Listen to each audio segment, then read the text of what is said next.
नैनीताल सरोवर नगरी शांत झीलों और पर्यटकों के बीच बसे शहर में एक ऐसा हाई प्रोफाइल साइबर फ्रॉड हुआ जिसने सबको हक्का बक्का कर दिया है। जी हाँ, ठगों ने यहाँ की 73 साल की बुजुर्ग महिला को अपना शिकार बनाया और वो भी कोई साधारण महिला नहीं बल्कि रुहेलखंड विश्वविद्यालय की पूर्व कुलपति प्रोफेसर बीना साह को। आप सोचिए, एक महिला जिसने पूरी जिंदगी शिक्षा, शोध और विद्यार्थियों को समर्पित कर दी, जिसने विश्वविद्यालय चलाया, जिसने हजारों छात्रों को सही राह दिखाई, वही महिला साइबर ठगों के जाल में फंस गई। और ठगी भी कोई छोटी मोटी नहीं बल्कि सीधे 1,47,00,000 रुपए। जी हाँ, 14 अगस्त की शाम फोन की घंटी बजती है, दूसरी तरफ एक आवाज आती है, मैं भारतीय रिजर्व बैंक का वरिष्ठ अधिकारी बोल रहा हूं। आवाज में रौब, बातों में डर का तड़का और फिर धमकी का जहर। आपको आपके बैंक खातों में 7 से 8 करोड़ रुपए हवाला के जरिए आए हैं।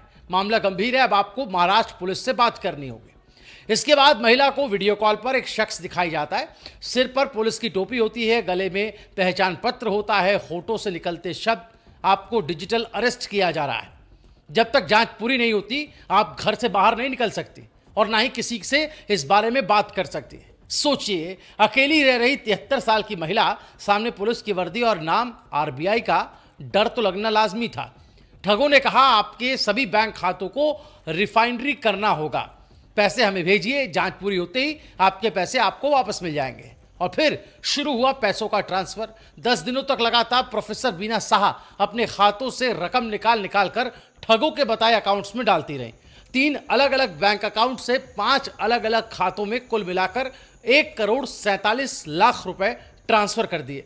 जब बार बार इतनी भारी रकम का लेन देन हुआ तो बैंक कर्मचारियों को शक हुआ। उन्होंने बुजुर्ग महिला से सवाल किया, लेकिन महिला ने कहा, मैं घर खरीद रही हूं। बैंक वालों को शक तो बढ़ा, मगर ठगों का डर महिला के सिर पर इस कदर सवार था कि उन्होंने किसी से कुछ कहने की हिम्मत ही नहीं की। फिर बैंक का एक कर्मचारी उनके रिश्तेदारों से मिला। रिश्तेदार बैंकिंग सिस्टम समझते थे। उन्होंने साफ साफ कहा, ऐसा कोई जांच सिस्टम बैंक में नहीं होता, आप ठगी का शिकार हो रही है। तभी जाकर महिला को होश आया। फौरन वो मल्लीताल कोतवाली पहुंची। पुलिस ने तुरंत 1930 नंबर पर कॉल कर खातों को फ्रीज करवाने की कोशिश की, लेकिन मामला करोड़ों का था, इसलिए फाइल सीधे साइबर थाना भेज दी गई। थाना प्रभारी अरुण कुमार ने कहा कि अज्ञात आरोपियों के खिलाफ मुकदमा दर्ज कर जांच शुरू कर दी है।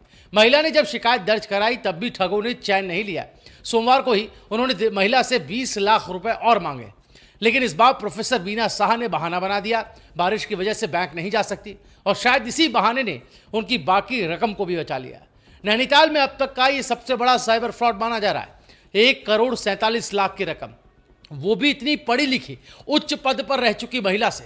ये केस सिर्फ एक ठगी की कहानी नहीं है बल्कि इस बात की भी चेतावनी है कि ठग अब किसी को भी छोड़ने वाले नहीं हैं।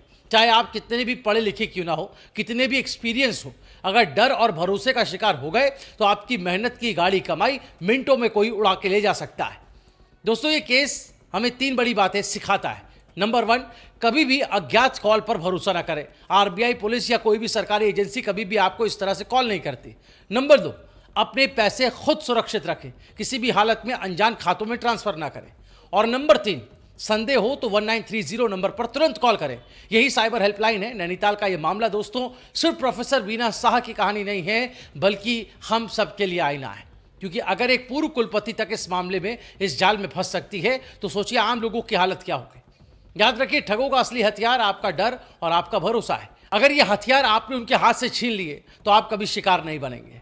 तो अगली बार अगर आपके फोन पर कोई कहे आपको डिजिटल अरेस्ट किया जा रहा है तो समझ लीजिएगा सामने कोई अधिकारी नहीं है बल्कि कोई साइबर ठग बैठा हुआ है। इस वीडियो को ज्यादा से ज्यादा शेयर करें ताकि ज्यादा से ज्यादा लोग जागरूक हो सके और ऐसे ठगों के जाल में आने से बच पाए।